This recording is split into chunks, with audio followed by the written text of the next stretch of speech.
አምባገነን መሪ ሲባል በአብዛኞቻችን አእምሮ ውስጥ የሚቀረጽ አንድ ምስል አለ። በታላቅ መድረክ ላይ ቆሞ ድምፁን ጎርነን አድርጎ እጁን እያወዛወዘ ህዝቡን የሚያስጨበጭብ በአጃቢዎቹ ተከቦ አስፈሪ ግርማ ሞገስን የተላበሰ መሪ። ነገር ግን በዛሬ ፕሮግራማችን የምናነሳው ሰው ከዚህ እጅግ የራቀ ነበር። እርሱ ፈገግታው ከፊቱ የማይለይ፣ በግርግር መሃል የማይታይ፣ በሽንገላና በዝምታ ታጥሮ ለብዙ ዘመናት ከጀርባ ሆኖ ሴራዎችን የሚሸርብ፣ ቀስ በቀስ የሚናደፍ መሪ ነበር። እርሱ ራሱን ፈገግተኛው ጀነራል እያለ መጥራት ይወድ ነበር። ነገር ግን ከዚህ ጨዋና ፈገግተኛ ፊት በስተጀርባ በ20ኛው ክፍለ ዘመን ከተፈጸሙት እልቂቶች አንዱንና የአገሩን አንጀት ያደማ ታላቅ ምዝበራ ተደብቆ ነበር። ዛሬ በኢንዶኔዥያ ታሪክ ውስጥ ጥቁር ጠባሳ ጥሎ ያለፈውን የሱሃርቶን ሕይወት፣ የሥልጣን ጉዞና ውድቀት በዝርዝር እንቃኛለን። አብራችሁን ቆዩ።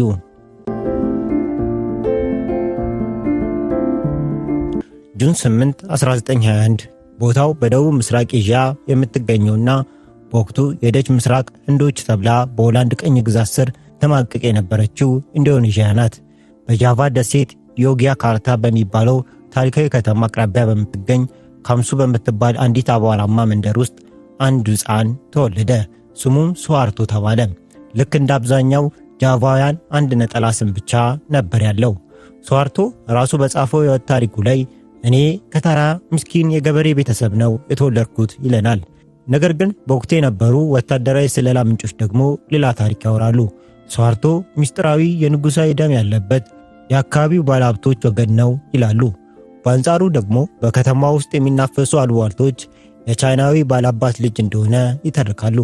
እውነታውን ለማግኘት የታሪክን መረጃ ገለጥ አድርገን ስንመለከት አባቱ ካርቶሬጆ የተባለ የመንደር የውሃ መስኖ ሰራተኛ እንደነበር እንረዳለን። ባላባት ባይሆንም ድሃ ገበሬም አልነበረም። ነገር ግን ሕይወት ለወጣቱ ሱሃርቶ አልጋ ባልጋ አልነበረችም። ቤተሰቦቹ ከመለያየታቸው የተነሳ ሱሃርቶ ከተለያዩ ዘመዶች ጋር እየተዘዋወረ እንዲኖር ተገዷል። ይህም ከቦታ ቦታ የመንከራተት ሕይወት በልጅ አእምሮ ውስጥ አንድ ታላቅ ስነ ልቦናዊ ጠባሳ ጥሎ አልፏል። ይህም ደህንነትን ፍለጋና ማንንም አለማመን የሚባሉትን ሁለት ማንነቶች በውስጡ ቀረጸ። እዚህ ጋር አንድ የታሪክ ትይዩ እንመልከት። በአውሮፓ ታሪክ ውስጥ ታላቅ ስም የነበረው ናፖሊዮን ቦናፓርቲ የተወለደው ፈረንሳይ ኮርሲካ የምትባለውን ደሴት በቀኝ ግዛትነት በያዘችበት ማግስት ነበር። ናፖሊዮን ፈረንሳውያንን እየጠላ ነገር ግን የእነርሱን ወታደራዊ ትምህርት ቤት ገብቶ ነው የታላቋ የፈረንሳይ ንጉሥ ለመሆን የበቃው። ሱሃርቶ እንዲሁ ነው የተወለደው። የደች ቀኝ ገዢዎች ኢንዶኔዥያን በብረት መዳፍ በረገጡበት ዘመን ነበር። ልክ እንደ ናፖሊዮን ሁሉ ሱሃርቶ የነጩን ሰው የበላይነትና የራሱን ሕዝብ መዋረድ እያደገ ሁለቱም ከዳር ድንበር ተነስተው ሀገራቸውን ማዕከላዊ ስልጣን ለመቆጣጠር የበቁ በስልጣን ጥማት የተቃጠሉ ግን ደግሞ ስሜታቸውን በጭንብል መደበቅ የሚችሉ ሰዎች ነበሩ። ሱሃርቶ በወጣትነቱ የገጠሙት ሁለት አጋጣሚዎች የሕይወቱን መስመር ሙሉ በሙሉ ቀይረውታል። ለመጀመሪያ ጊዜ የሁለተኛ ደረጃ ትምህርቱን ሲከታተል ቤተሰቦቹ ለትምህርት ቤቱ የሚሆን ወታደራዊ መሰል ዩኒፎርም የሚገዛበትን ገንዘብ ስላጡ ትምህርቱን ለማቋረጥ ተገደደ። ከዚያም ትምህርቱን ትቶ በአንድ ባንክ ውስጥ በጸሐፊነት ተቀጠረ። ስራው ለምስኪኑ ወጣት ትልቅ ተስፋ ይፈነጠቀ ነበር። ነገር ግን በአንድ ዝናባማ ቀን በብስክሌት ወደ ስራው ሲጓዝ ድንገት ተንሸራቶ ወደቀ። እዛው ጭቃ ውስጥ ልክ እንደወደቀ ስልጣኔን ያሳየኛል ብሎ ተስፋ ያደረገበት ብቸኛ ሙሉ ልብሱ ተቀደደ። በባንክ ስራ ውስጥ ደግሞ የተሟላ ልብስ መልበስ ግዴታ ነበር። ሌላ ልብስ የሚገዛበት አቅም ስላልነበረው ያቺ የተቀደደች ልብስ የሥራ ሕይወቱ እንድታበቃ አደረገች። አዶልፍ ሂትለር በቬና የሥነ ጥበብ አካዳሚ ተቀባይነት ቢያገኝ ኖሮ ሁለተኛው ዓለም ጦርነት አይከሰትም ነበር ይባላል።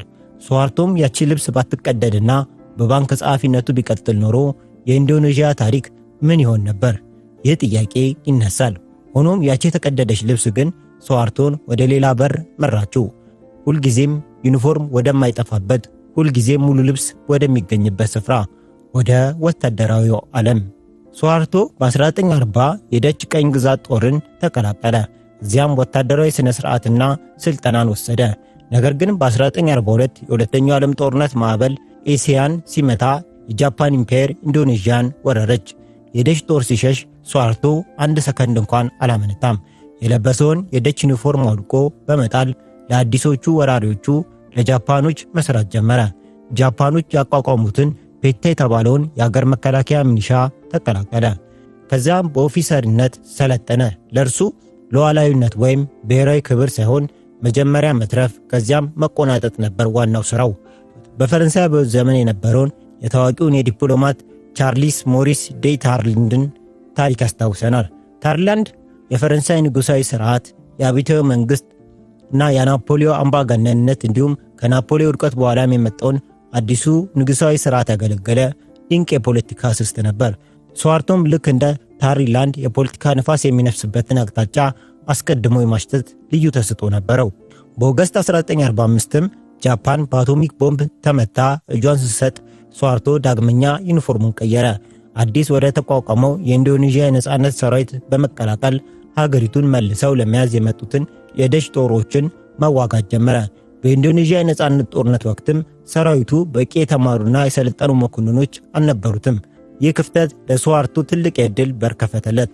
ገና በ24 ዓመቱ የሌተና ኮሎኔል ማዕረግ በማግኘት የጦሩ ብርጌድ መሪ ሆነ። በታሪክ ገጾች ላይም እንደምናነባው ስዋርቶ በ1949 ደቾች ይዟት የነበረችውን ዮጊያካርታ የተባለችውን ከተማ ለማስለቀቅ ታላቅ የመልሶ ማጥቃት ዘመቻ መራ።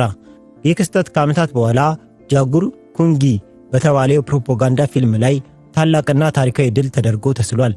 ነገር ግን እውነተኛ የታሪክ መዝገብ የሚያሳየው ሌላ እውነታ ነው። ጥቃቱ የፈጀው 6 ሰዓት ብቻ ነበር። በጠላት ላይ ያደረሰውም ጉዳት እዚህ ግባ የሚባል አልነበረም። ነገር ግን ስዋርቶ ይህን አጋጣሚ ተጠቅሞ ራሱን እንደ ብሔራዊ ጀግና አድርጎ ለመሳል ቻለ። እርሱ ድል ባይቀነውም የፕሮፓጋንዳውን ድል ግን በሚገባ ተቆጣጠረ። በዲሴምበር 1949 ዓ.ም ኢንዶኔዥያ ነፃነቷን ስትቀናጅ ፕሬዝዳንት ሱካርኖ የአገሪቱ መሪ ሆነ። ስዋርቶ ደግሞ ወደ ኮሎኔልነት ማዕረግ አደገ። ነገር ግን አሁንም ቢሆን በሰራዊት ውስጥ ጎልቶ የማይታይ ድምፁ የማይሰማው ከጀርባ ሆኖ የሚመለከት ጸጥተኛ ወታደር ነበር። በ1959 በማዕከላዊ ጆቫ የጦርነት አዛዥ ሆኖ ተሾመ። ነገር ግን ብዙም ሳይቆይ በሙስናና ጉቦ በመቀበል ወንጀል ተከሶ ከስልጣኑ ተባረረ። ይሁን እንጂ ስዋርቶ በዝምታውና በሽንገላው የሰራዊቱን ከፍተኛ መሪዎች ልብ መልሶ በመስረቅ በጥቂት ጊዜያት ውስጥ ወደ ስራው ተመለሰ። በ1963 ዓ.ም በዋና ከተማዋ ጃካርታ ለሚገኘውና ለድንገተኛ ሀገራዊ አደጎች ፈጣን ምላሽ የሚሰጠውን ስልታዊ እዝ ዋና አዛዥ ሆኖ ተሾመ። ይህ ሹመት ለአንድ ወታደር ትልቅ ክብር ነበር። ነገር ግን ለስዋርቶ ይህ የመጨረሻው ማረፊያ አልነበረም። እርሱ በዮጊያካርታ አቧራማ ጭቃ ውስጥ የተነሳ ዩኒፎርም አጥቶ ትምህርቱን ያቋረጠ፣ በአንድ ቀዳዳ ልብስ ምክንያት የባንክ ስራውን ያጣ ምስኪን ልጅ ነበር። አሁን ግን በመላው ኢንዶኔዥያ ላይ ታላቅ ማዕበል ሊያስነሳ የሚችል ታላቅ ወታደራዊ ጉልበት በእጁ ገብቷል። ፈገግተኛው ጀነራል በጸጥታ ተቀምጧል። ማዕበሉ እስኪነሳ እርሱም ወደ ስልጣን ማማው እስኪወጣ ድረስ።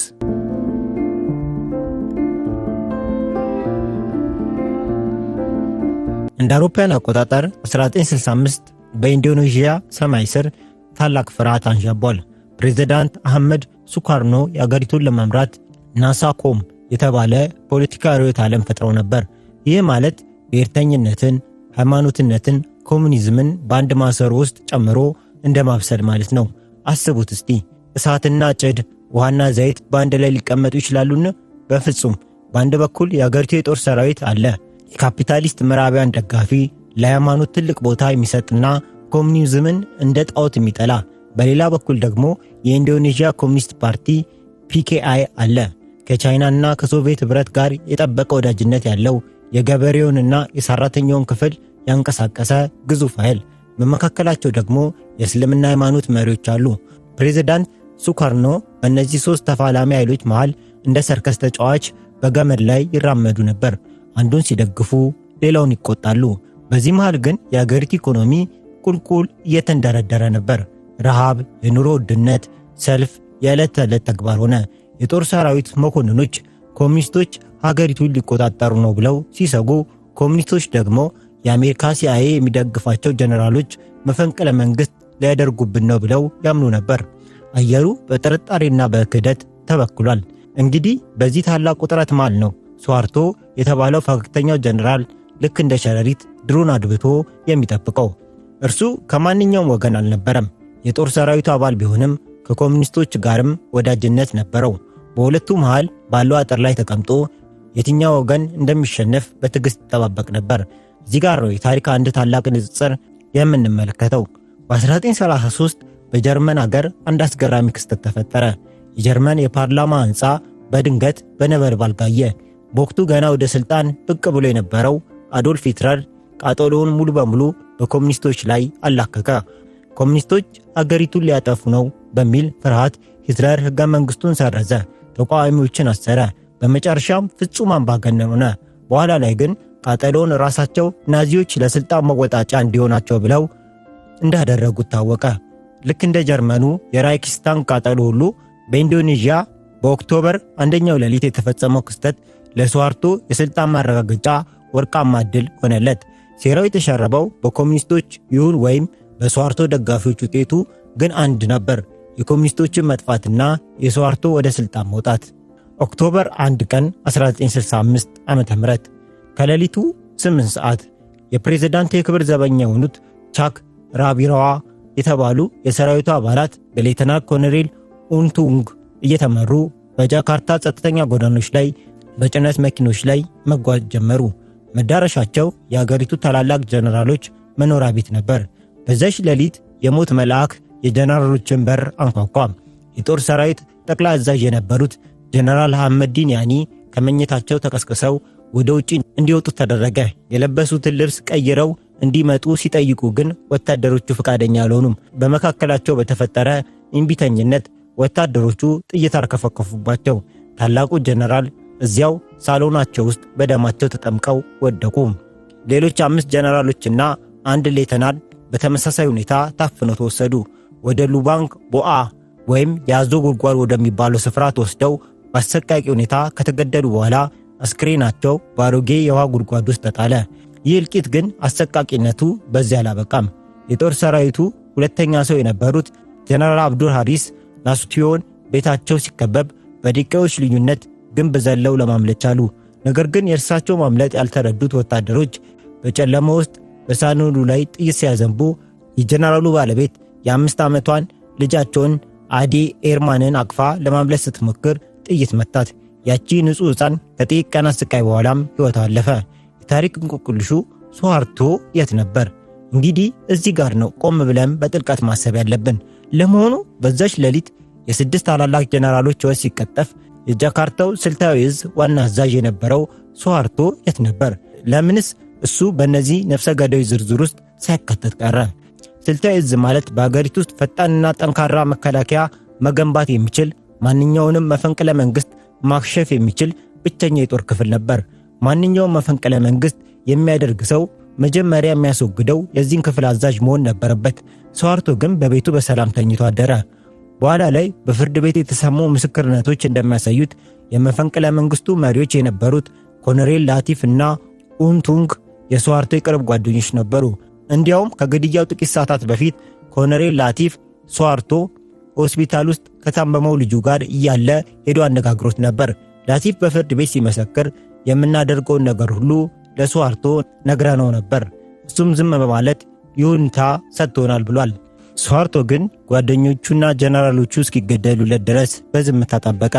ተቀናቃኞቹ ጀነራሎች ሲወገዱለትና መንገዱ ሰፊ ሲሆንለት ግን ልክ እንዳንበሳ ከጫካው ብቅ አለ።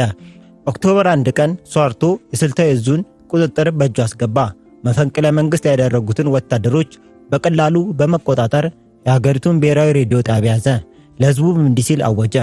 የሀገራችንን ታማኝ ጀነራሎች የገደላቸው ጨካኞቹ ኮሙኒስቶች ናቸው። ሀገራችን በከፍተኛ አደጋ ላይ ትገኛለች።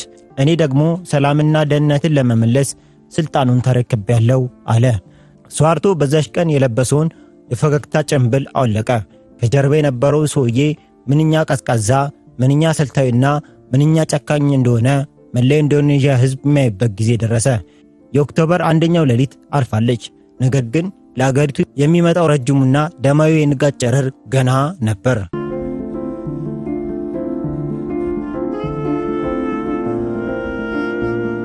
ኦክቶበር 1965 አልፎ ወደ ኖቬምበር ሲሻገር በኢንዶኔዥያ ምድር ላይ የጀመረው ፕሮፓጋንዳ ፍሬ አፍርቶ ነበር።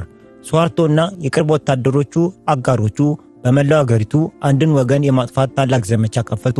ይህም ኮሙኒስት የተባለውን ሁሉ ማጥፋት የሚል ነበር። ለህዝቡ የሚነገረው ስብከት አንድ ብቻ ነበር። ኮሚኒስቶች ሃይማኖት የላቸውም፣ ሀገሪቱን ሊያፈርሱ መስጊዶችንና አብያተ ክርስቲያንን ሊያቃጥሉ እናንተንም ሊያርዷችሁ ተዘጋጅተዋል፣ ሲቀድሟችሁ ቅደሟቸው የሚል። በሌላ በኩል ደግሞ ሃይማኖቱና ህልውናው አደጋ ላይ እንደወደቀ የሚነግረው ወታደራዊ ኃይል አለ። ህዝቡ መፈናፈኛ አጣ።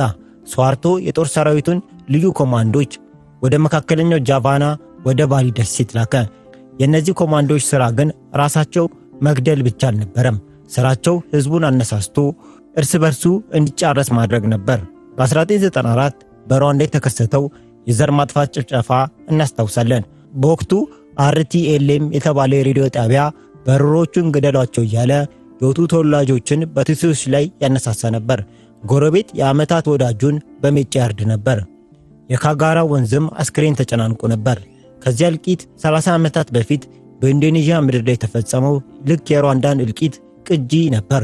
ስዋርቶ የጦር ሰራዊቱን አቅም በመጠቀም የሃይማኖት ወጣቶችን በተለይም አንሳር የተባለውን የእስልምና ወጣቶች ንቅናቄ አስታጠቀ። ኮሚኒስቶች እናንተ የሚገሉበትን ስም ዝርዝር አዘጋጅቷል የሚል የውሸት ወረቀት በመበተን ወጣቶቹ ቀድመው እንዲገሉ አደረገ። ካቶሊኮች፣ ብሔርተኞችና እስላሞች በአንድነት ተነስተው ጎረቤታቸውን ማደን ጀመሩ። አንድ ሰው በግል ጥል እንኳን የተጣላውን ጎረቤት እሱ ኮሚኒስት ነው ብሎ ለሚሊሻዎቹ ከጠቆመ ያ ሰው ዕጣ ፈንታው ሞት ብቻ ነበር። ዛሬ ለጫጉላ ሽርሽር የምትመረጠው ባሊ ደሴት በ1965 ባሊ የገሃነም ደጅ ሆና ነበር። በዛች ውብ ደሴት ላይ ብቻ ከ80 ሺህ በላይ ሰዎች በአሰቃቂ ሁኔታ ታርደዋል። ወታደሮችና ሚሊሻዎች ከመኖሪያ ቤታቸው እየጎተቱ በማውጣት ወደ ጫካ በመውሰድ በስለት የወጋቸውና አንገታቸውን ይቀሏቸው ነበር። አስከሬኖቻቸው በየመንገዱ ይጣሉ ነበር። በጃቫ የሚገኙ ታላላቅ ወንዞች ብራንተስ እና ሶሎ ወንዞች በአስክሬን ብዛት ከመጨናነቃቸው የተነሳ ውሃው መፍሰስ አቁሞ ነበር። የአካባቢ ነዋሪዎችም ከወንዙ የሚገኘውን አሳ መብላት አቆሙ ነበር። ምክንያቱም አሳዎቹ የሰውን ስጋ በልተዋል ተብሎ ስለሚታመን ምሪቱ የደም ገንዳ ሆና ነበር። በወቅቱ በጃካርታ የአሜሪካ ኤምባሲ የፖለቲካ አማካሪ የነበረው ኤድዋርድ ማስተርስ በኖቬምበር 30 1965 ወደ አገሩ የላከው ሚስጥራዊ ሪፖርት ዛሬ ከብዙ ዓመታት በኋላ ይፋ ሆኗል። ይህ ደብዳቤ በአይናችን ላይ የእንባ ዘለላ የሚያመጣ ሰቅጣጭ ሁኔታን ይዟል። በደብዳቤው ላይ እንዲህ ይላል። በአሁኑ ወቅት የኮሚኒስት ፓርቲ አባላትን የማጥፋቱ ሥራ በከፍተኛ ሁኔታ ቀጥሏል። አሁን የመንግሥት ታላቁ ችግር የተያዙትን እስረኞች የት እንደሚያስቀምጥና ምን እንደሚመግብ ነው። ብዙዎቹ ክፍለ ሀገራት ግን ይህን ችግር በቀላሉ እየፈቱት ነው። እስረኞቹን በቀጥታ በመግደል ወይም ከመያዛቸው በፊት በመጨፍጨፍ ይህን ችግር እየፈቱት ነው ይላል ደብዳቤው። አስቡት፣ በአንድ ሀገር ውስጥ እስረኞችን የሚመግቡበት እህል ስለታጣ ብቻ ሰዎችን በሺዎች የሚቆጠሩ ሰብስቦ መረሸን ምን አይነት አስፈሪ ጭካኔ ነው! በወቅቱ የነበረው ሁኔታን በግልጽ ቁልጭ አድርጎ የሚያሳይ። ወንዶች ብቻ አልነበሩም ለዚህ ሰለባ የሆኑት። ጌርዋኒ የተባለው የኮሚኒስት ፓርቲ የሴቶች ማህበር አባላት የሆኑ ምስኪን ሴቶችም የዚህ ግፍ ሰለባ ሆኑ። በፕሮፓጋንዳው ላይ እነዚህ ሴቶች ጀነራሎች ሲገደሉ እርቃናቸውን እየደነሱ ነበር የሚል የውሸት ታሪክ ተሰራጭቶባቸው ስለነበር በቁጥጥር ስር ሲውሉ ከፍተኛ የሆነ ወሲባዊ ጥቃት፣ አስገድዶ መድፈርና ማሰቃየት ይደርስባቸው ነበር። በመጨረሻም ሕይወታቸው ያልፍ ነበር። በዚህ ሁሉ እልቂት ውስጥ ታዲያ ስዋርቶ የት ነበር? እሱ ራሱ በቀጥታ ሰዎቹን ሲገድል የሚያሳይ ምንም አይነት ሰነድ የለም። እርሱ የለበሰው የፈገግታ ጭንብል አላወለቀም። ነገር ግን እርሱ የጦር ሰራዊት የበላይ አዛዥ ነበር። ትዕዛዙን ያስተላልፍ የነበረው እርሱ ነው። ታዋቂው የታሪክ ተመራማሪ ሮበርት ክሪብ እንደሚለው በዚህ እልቂት ውስጥ ቢያንስ ግማሽ ሚሊዮን ወይም 500,000 ንጹሃን ሰዎች ተጨፍጭፈዋል። ሌሎች የታሪክ ምሁራን ደግሞ ቁጥሩን እስከ 2 ሚሊዮን ያደርሱታል። ፕሬዝዳንት ሱካርኖ ይህን እልቂት ለማስቆም አቅም አጡ። በመጨረሻ በማርች 11 1966 ስዋርቶ ፕሬዝዳንቱን በጠመንጃ አፍ አስገድዶ ሱፐር ሰማር የተባለውን ታሪካዊ አዋጅ እንዲፈርሙ አደረጋቸው። ይህም አዋጅ ለስዋርቶ በአገሪቱ ላይ ሙሉ ስልጣንን የሰጠ ወረቀት ነበር። በ1966ም ፕሬዝዳንት ሱካርኖን ከስልጣን በማስወገድ ስልጣኑን ሙሉ በሙሉ በእጅ አስገባ። ያቺ ልብሶ የተቀደደችበት ባንክ ጸሐፊ አሁን በግማሽ ሚሊዮን ሰዎች አስክሬን ላይ ቆሞ የኢንዶኔዥያ ፍጹም መሪ ሆነ። ፈገግታው አሁንም ከፊቱ አራቀም። ነገር ግን ያ ፈገግታ በሺዎች የሚቆጠሩ እናቶችን እንባና ደም የተበከለ ነበር። በ1968 ሱዋርቶ ፍጹም የኢንዶኔዥያ ፕሬዝዳንት ሆኖ ሲመረጥ የመጀመሪያው ሥራ የኢንዶኔዥያ ማህበረሰብ ፖለቲካ አልባ ማድረግ ነበር። ብልጣብልጡ ጀነራል ሰዎችን ሁሉ በየቡድናቸው ከፋፈላቸው። ገበሬዎች በአንድ ማህበር፣ አስተማሪዎች በአንድ ማህበር፣ የመንግስት ሰራተኛ በሌላ ማህበር፣ ሁሉም ነገር ጎልካር በተባለው ገዢ ፓርቲ ስር እንዲጠቃለል ተደረገ። ሰራተኞች ማህበር አቋቁመው መብታቸውን እንዳይጠይቁ፣ ድምፃቸውን እንዳያሰሙ በሕግ ታገዱ። በሌላ በኩል ባለ ሁለት ሚና የተባለው ወታደራዊ መመሪያ አወጣ። ይህ ማለት ሰራዊቱ ሀገር የመከላከል ሥራ ብቻ ሳይሆን በሀገሪቱ ፖለቲካ፣ ንግድና አስተዳደር ውስጥ ቀጥተኛ ሚና እንዲኖረው ማድረግ ማለት ነው። ወታደራዊ መኮንኖችም ሚኒስትሮች፣ ከንቲቦችና የትላልቅ የመንግሥት ኩባንያዎች የበላይ ኃላፊዎች ሆኑ። ሀገሪቱ ሙሉ በሙሉ በወታደራዊ መዳፍ ስር ወደቀች። ነገር ግን ሱዋርቶ ይህን ሁሉ ግፍ የሸፈነበት አንድ ታላቅ ስኬት ነበረው፤ የኢኮኖሚ እድገት። ከምዕራባውያን ጋር የነበረ ግንኙነት አሻሻለ። የውጭ ባለሀብቶች ወደ ሀገሪቱ መጥተው ነዳጅ፣ እንጨትና ማዕድናትን በሰፊው እንዲያመርቱ በሩን ወለል አድርጎ ከፈተላቸው። በየዓመቱ የኢንዶኔዥያ ኢኮኖሚ በ6.6 በመቶ ያድግ ጀመር። ትምህርት ቤቶች ተገነቡ። የጤና ተደራሽነት ጨመረ። ሀገሪቱ በታሪኳ ለመጀመሪያ ጊዜ የሩዝ ምርት በቂ ሆነላት፣ ራሷንም ቻለች።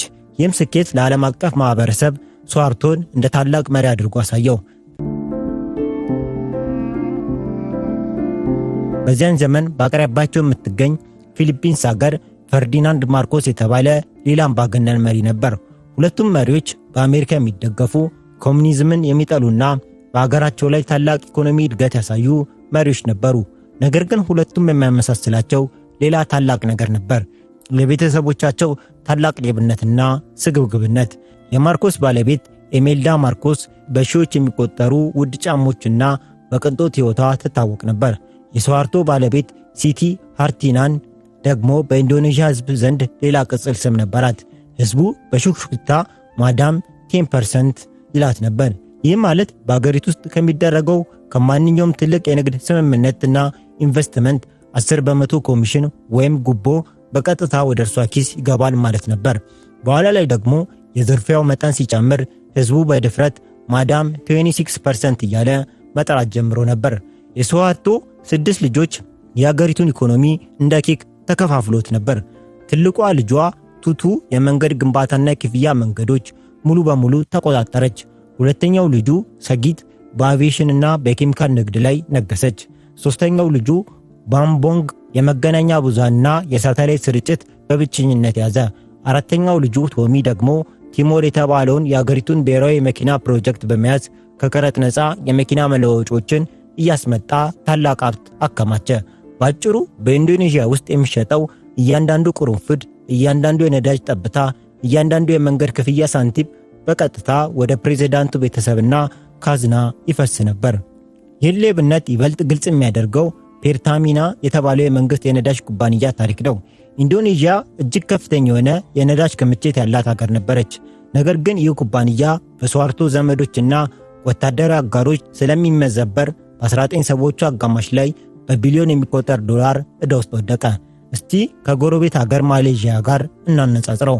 ማሌዥያ ፔትሮናስ የተባለው የነዳጅ ኩባንያ ስታቋቁም ጥበብ የሆነ አሰራርና ከፖለቲካ ነፃ የሆነ ሙያዊ አስተዳደር ዘረጋችበት።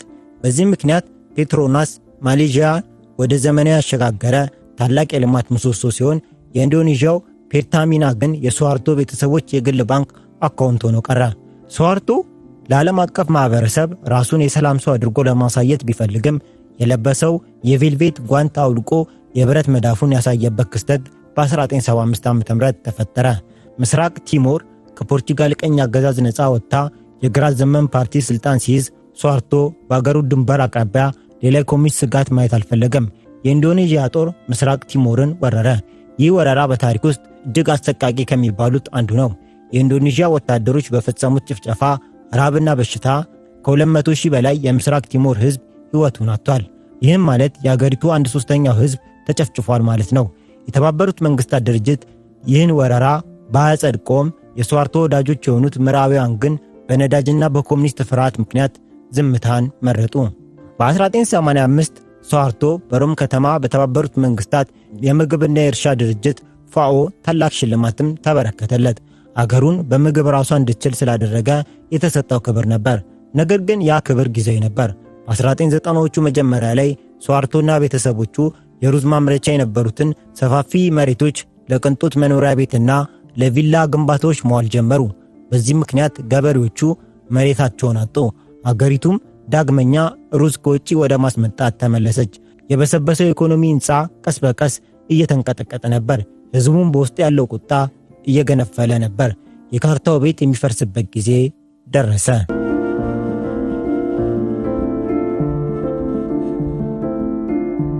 እንደ አውሮፓውያን አቆጣጠር 1997 በኤዥያ ምድር ላይ ታላቅ ኢኮኖሚ ቀውስ ተከሰተ።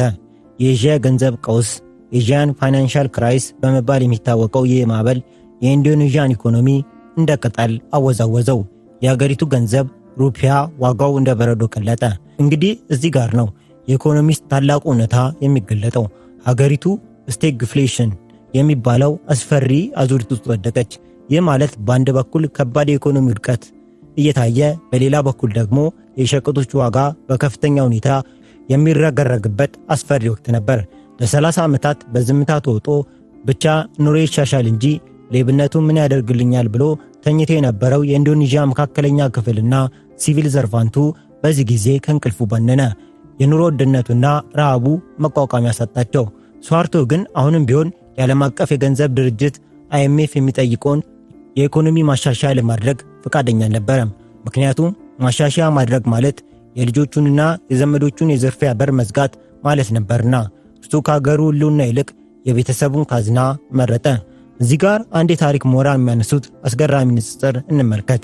በ1979 በኢራን የነበረውን የታላቁ የሻህ መሐመድ ራዛ ፓህሊቭን ውድቀት እናስታውሳለን። ሻህ እጅግ ዘመናዊ ሰራዊት፣ ታማኝ የስለላ ድርጅት እና በቢሊዮን የሚቆጠር የነዳጅ ሀብት ነበረው። ነገር ግን የህዝቡ ቁጣ ገንፍሎ ወደ አደባባይ ሲወጣ የሁሉ ዘመናዊ ሰራዊትና የስለላ መዋቅር የሻህን ዙፋን ከመናድ ሊያድነው አልቻለም። በመጨረሻም ሀገሩን ጥሎ ለመሰደድ ተገደደ። ሱዋርቶም የደረሰበት በትክክል ይህ ነበር። በሜ 1998 በጃካርታና በሌሎች ታላላቅ ከተሞች የሚገኙ ተማሪዎችና ወጣቶች ወደ ጎዳና ወጡ። የሚጮሁትም አንድ ጥያቄ ብቻ ነበር፣ ሪፎርም እያሉ፣ መዋቅራዊ ለውጥ እያሉ ነበር።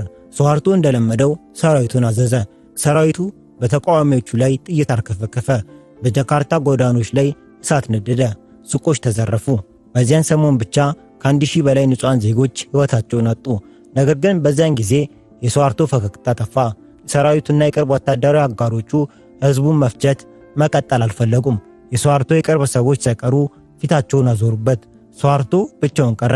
በሜ 21 1998ም ሱዋርቶ የቤተ መንግሥት መስኮት ከፍቶ ከውጭ የሚሰማውን የሕዝብ ቁጣ ተመለከተ። የግዛቱን ማብቂያ እንደደረሰም ተረዳ። በብሔራዊ ቴሌቪዥን ቀርቦ ስህተት ሰርቼ ከሆነ ይቅርታ አድርጉልኝ በማለት የፕሬዝዳንቱን ስልጣኑን ለምክትሉ ለባካርዱኒ የሱፍ ሀቢብ አስረከበ። ያ ታላቅ አምባገነን በግማሽ ሚሊዮን ሰዎች አስክሬን ላይ ቆሞ ስልጣን የያዘው ሰው በመጨረሻ በሕዝቡ ማዕበል ተጠራርጎ ከዙፋን ወረደ። ሱዋርቶ ከወረደ በኋላ አዲሱ መንግሥት በእርሱ ላይ የሙስና ክስ መሠረተ። በመጀመሪያ የተከሰሰው 6 ሚሊዮን ዩኤስ ዶላር የመንግሥት ገንዘብ በቀጥታ ወደ ግል ፋውንዴሽን በማዛወር ወንጀል ነበር። ነገር ግን በፍርድ ቤት ሂደት ላይ እያለ ሱዋርቶ ታምሜያለሁ፣ ንግግር ማድረግ መከራከር አልችልም በማለት የሕክምና ማስረጃዎችን እያቀረበ ፍርዱን ያደናቅፍ ነበር። በዚህ ምክንያት ክሱ እንዲቋረጥ ተደረገ። ነገር ግን በ2007 የተባበሩት መንግስታት ድርጅት፣ ዩናይትድ ኔሽን እና ዓለም ባንክ ወይም ወርልድ ባንክ በጋራ ያወጡት ሪፖርት መላውን ዓለም አስደነገጠ። በእነዚህ ድርጅቶች ግምት መሠረት ሱዋርቶ በ30 ዓመታት ግዛት ውስጥ ከሀገሪቱ ካዝና የዘረፈው ገንዘብ መጠን ከ15 እስከ 35 ቢሊዮን የአሜሪካ ዶላር ይደርሳል አሉ። አስቡት፣ በአገር ውስጥ ሚሊዮኖች በራብና በድህነት እየማቀቁ አንድ ሰውና ቤተሰብ ይህን ያህል ግዙፍ ሀብት መስረፍ ምን አይነት ጭካኔ ነው? ታዋቂው የታይም መጽሔትም ይህን ዝርፊያ ይፋ ያደረገ። ሱዋርቶ መጽሔቱን በስም ማጥፋት ከሰሰ። የሚገርመው ግን በወቅቱ የኢንዶኔዥያ ፍርድ ቤት የነበሩት ዳኞች አሁንም የሱዋርቶ ተጽዕኖ ስላለቀቃቸው መጽሔቱ የሱዋርቶን ስም አጥፍቷል በሚል ከፍተኛ ካሳ ክፍያ እንዲከፍል ወሰኑ። ሱዋርቶ በሕግ አምልጦ ሊሆን ይችላል፣ ከታሪክ ፍርድ ግን ማምለጥ አልቻለም። በዲሴምበር 2007ም የኢንዶኔዥያ መንግሥት በሱዋርቶ ላይ አዲስ የሰብአዊ መብት ጥሰት ምርመራ ጀመረ። በተለይም በ1965 እስከ 66 የተፈጸመውን ታላቁን ጭፍጨፋ በተመለከተ። ነገር ግን ስዋርቶ ወደ ወይን ሊወርድ አልቻለም። በጃንዋሪ 4 ቀን 2008ም በኩላሊት ሥራ ማቆም እና በውስጡ ደም በመፍሰሱ ምክንያት ሆስፒታል ገባ። በሆስፒታል አልጋ ላይም ተኝቶ ሳለ ሕይወቱ ቀስ በቀስ ስትሰናበት፣ እርሱ ግን አሁንም በፈጸመው ግፍ አልተጸጸተም ነበር። ከመሞቱ ጥቂት ቀደም ብሎም ይህ ሁሉ ባዶ ወሬ ነው፣ እኔ ምንም አይነት ሙስና አልፈጸምኩም፣ ፈጣሪ ምስክሬ ነው እያለ ይናገር ነበር። ጃንዋሪ 27 2008ም ስዋርቶ በ86 ዓመቱ ከዚህ ዓለም በሞት ተለየ። በወቅቱ የነበሩት ፕሬዝዳንት ሲሲሉ ባምባንግ ዩዶዮ ሕዝቡ ለቀድሞ መሪ ክብር እንዲሰጥ ቢጠይቁም ለኢንዶኔዥያ ሕዝብ ግን ስዋርቶ ፈገግተኛው አምባገነን ብቻ ነበር። ስዋርቶ በሕይወት ዘመኑ በፍርድ ቤት ሳይቀጣ በዘረፈው ቢሊዮን ዶላር እየተዝናና በሰላም አልጋው ላይ አርፎ ሊሆን ይችላል። ነገር ግን ታሪክ ዛሬ ስሙን ስታነሳ በፈገግታው ስር የነበረውን ጥቁር ጨለማ፣ በግማሽ ሚሊዮን ንጹሃን ደም የተጨማለቀው እጁና የአገሪቱን አንጀት ያደመውን ሌብነቱን በጉልህ ትጽፈዋለች። በዮካርታ አቧራማ ጭቃ ውስጥ የተነሳው በአንድ የተቀደደች ልብስ ምክንያት ሕይወቱ የተቀየረው ያ ወጣት በመጨረሻ በታሪክ መዝገብ ላይ በጥቁር ቀለም ተጽፎ አለፈ። የዛሬው ዝግጅታችን ይህን ይመስል ነበር። አብራችሁን ስለነበራችሁ እናመሰግናለን።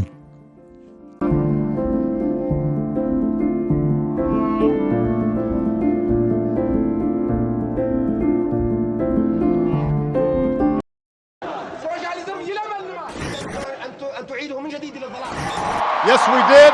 We have not done much. At Addis Ababa. I'm Jeff Bezos.